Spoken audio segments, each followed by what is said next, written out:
Ahsoka Episode 3. I have really mixed feelings about this. There's like two chunks to this episode that I can really kind of talk about here. And there's one chunk that I didn't like at all. I thought it was pretty bad. And the second part of it was okay. It was all right. There's still some parts in that second half that I don't like, but the first half is really where my issues are. So let's get to it. So part 3, episode 3, Time to Fly. It's a shorter episode. I think with credits, maybe it's like maybe like a half-hour episode at most. Maybe 29 half-hour, whatever. And they start right off the bat with the Sabine training stuff. So this is something they established in the first 2 episodes where apparently there's this off-screen story where Ahsoka and Sabine were training, and Ahsoka was training Sabine to become a Jedi. Like, where the hell did that come from, right? I didn't like it in the first episode. Whatever. It was kind of annoying. It was one of my things I didn't like last week as well, and now they're really hammering down on this whole story of, oh, Sabine wants to be a Jedi now. If you watched Rebels, and again, this show is very much like if you love Rebels, if you like Rebels, you will like the story and you will at least understand the story more than maybe some other people. And the character of Sabine, if you don't know the character of Sabine Wren, you might not really think this is that big of a deal. But if you watched her for 4 seasons, I think she is a really great Mandalorian character.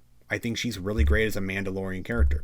And I don't like this whole fact. Now, again, someone training in the Force to become a Jedi, generally, like, that's kind of an interesting story, right? They've done so much with her character already. She's trained with the saber, with the dark saber, with Kanan, and everything like that. Like, you telling me Kanan didn't tell that she could maybe be a Jedi or something like that? No, she's a Mandalorian. She's great with a weapon, lightsaber even.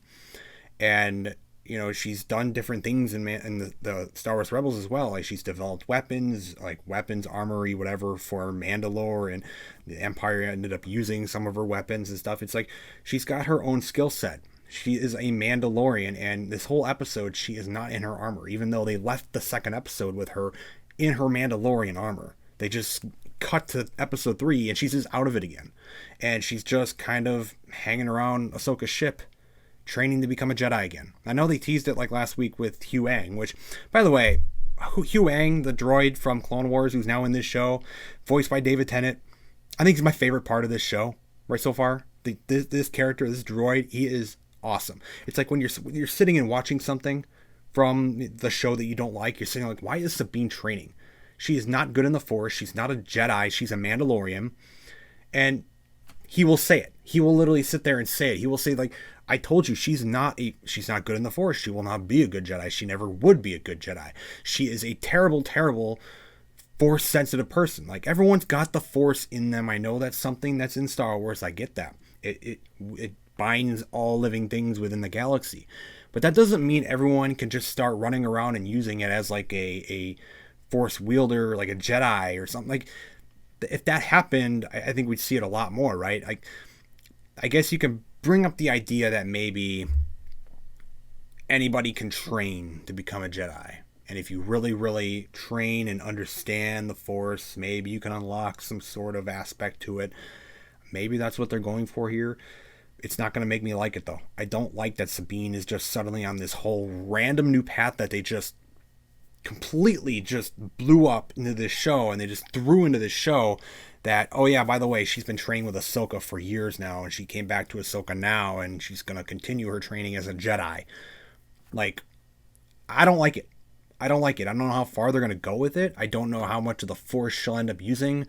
I don't want to see Sabine running around at the end of the season using the Force and just, throwing things around with the Force and running around with a lightsaber like a Jedi. Like, I don't want to see it. Now, again, the lightsaber thing, I get it. She knows how to use the lightsabers.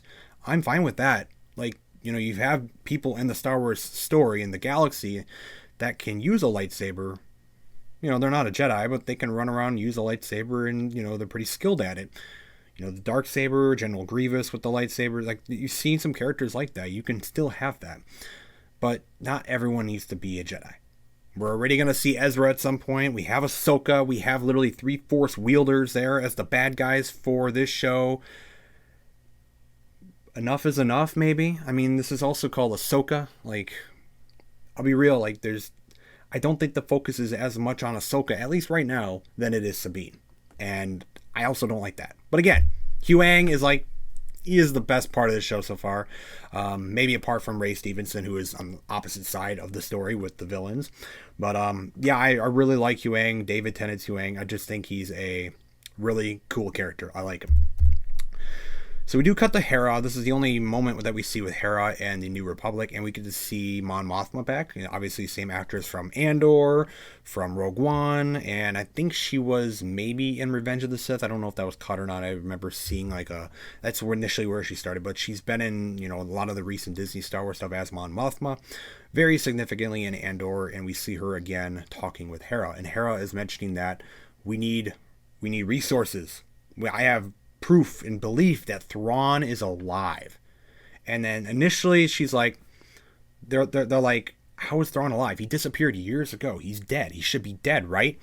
And then they go on a whole tangent of maybe Hera just wants to do this because she wants to find Ezra, and that becomes a conflict between them because even now with the rebellion or whatever, New Republic now, they still don't want to go out and do these missions. They're so hell-bent on just focusing on bigger issues, and they don't want to really help out Hera and go find Thrawn. They're so blind to the idea that Thrawn could be back, and it's like, well, they know he disappeared. They don't actually know that he died.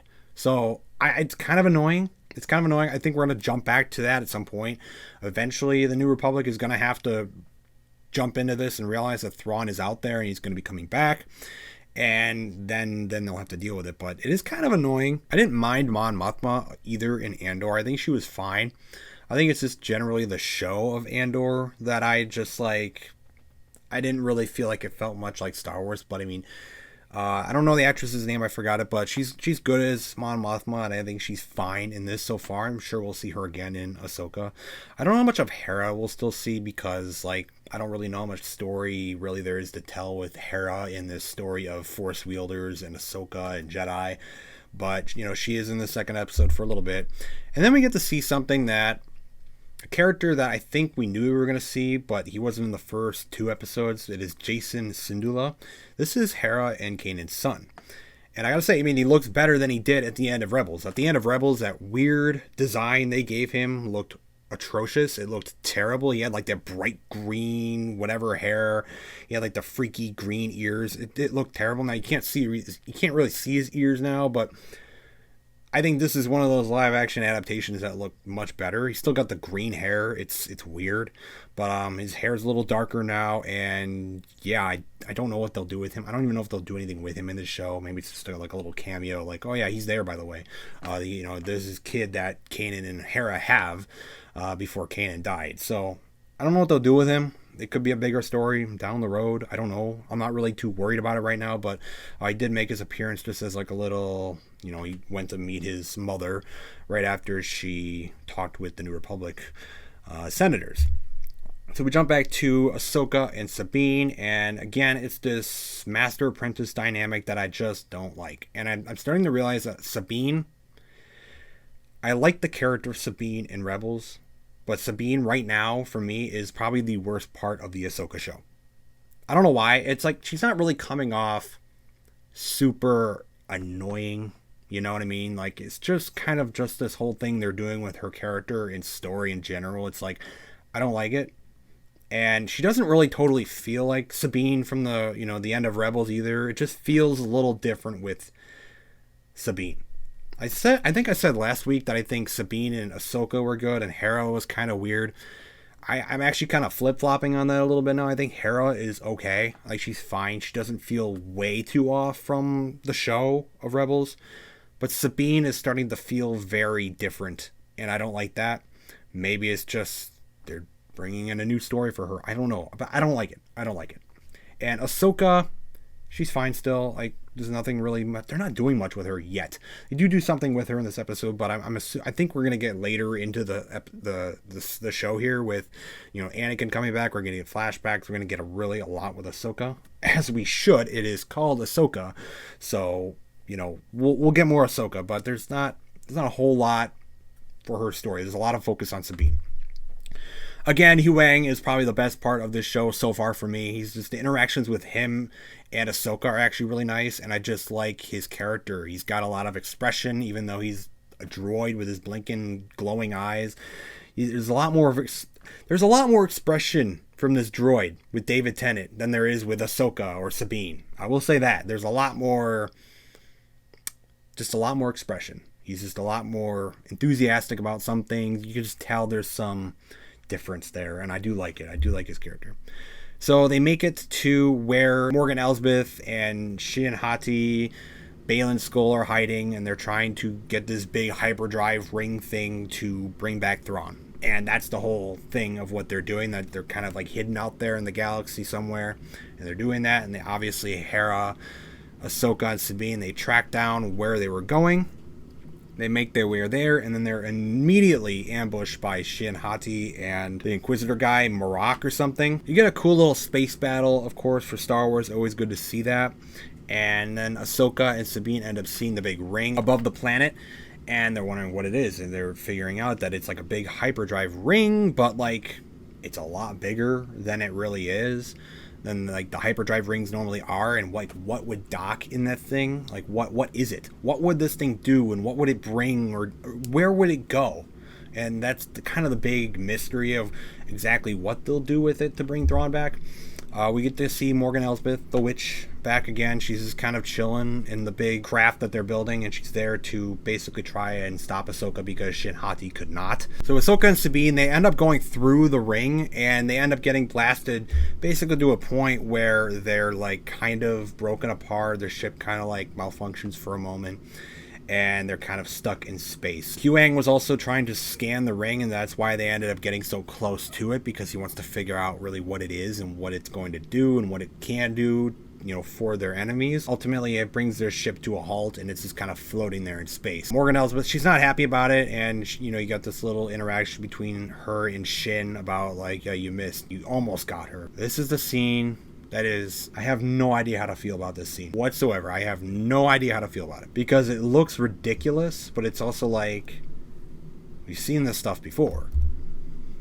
So Ahsoka, since they're just kind of floating there in space, she gets out of the ship in her very specialized spacesuit, because you have to have a very specialized suit for anything Ahsoka wears, basically. And she gets out on the ship with her lightsabers, and she literally jumps around, floats around, and takes out a bunch of the ships. She takes out like one or two. I think there's like maybe one of the ships. I don't know. But she takes out a few of the ships, leaping around and using her lightsabers on the wing of the ship, while Sabine's inside trying to get the ship going again. I mean, I gotta be honest, like, it's not like the craziest thing we've ever seen in Star Wars. I know the Clone Wars. I think Plo Koon did this in Clone Wars, but he had his like tubes and stuff on his face, obviously, that he could breathe, so he could be out in space for a little bit of time.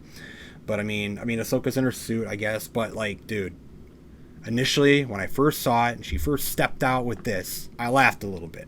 I don't know. I thought it was really silly immediately when I first saw it. Like, okay, a little weird. But I mean, I think some people think it's cool. I think it doesn't bother me that much. There's some other things in the story itself that really bother me more, but it is kind of a funny thing to watch. Them kind of have Ahsoka out there just kind of twirling around with their lightsabers in space, taking out a ship. I mean, I know Ahsoka could do it at this point. I don't doubt that her character can do that, but it was kind of funny to watch. So as they enter, they get the ship working, they enter into the atmosphere of the planet, and obviously at the end of, I think, the second episode, I think it was the second episode last week, Baylan was looking at the, up in the sky, and he saw a Pergol. If you notice, there was a very, very faint, shadow of a Pergol in the clouds. And this is exactly what is in the clouds when Ahsoka and Sabine enter the clouds. So they run into a bunch of Pergol, and they are massive. And I think the Pergol, the space whales, basically from Rebels, they're going to play a big part in this show. I don't really know what yet, because they do reveal something with the Pergol at the end of this episode that kind of plays a part into how Ezra and Thrawn ended up in another galaxy. And we all know the Pergol can travel in hyperspace because, I don't know, that's just what they do. They just travel in hyperspace, and that's how Ezra and Thrawn ended up zooming away at the end of Rebels. So they kind of escape from Shin Hati through the Pergol. They kind of like zoom around and then hide in the forest itself. So the forest kind of looks cool. It's got like this red forest on this hazy gray planet in the atmosphere. Looks kind of cool. So they're hidden for now, and that's kind of where we leave it with Sabine and Ahsoka in the story. It's like they're hidden on this planet, and now they got to go find out what's going on. They're probably going to go find that area. I know Ahsoka's going to at least go there, where she's going to fight Baylan in front of that star map place. We do get a thing of Sabine here. She's kind of happy right at the end because she saw the last time she saw the Pergol were when Ezra went missing. So she's kind of looking at them like, wow, there they are again. Where is this going to lead us? And then Huang, obviously they got close to the ring, so he was able to scan it and maybe figure out some things about it, and he realized that this is something that could potentially have the power, because there's like 6 hyperdrives on this thing, massive hyperdrives on this thing. It could potentially have the power to travel to another galaxy in hyperspace. And he reveals that the Pergol are the only other like known things that have like a migration pattern or whatever to another galaxy, or the potential to go to another galaxy.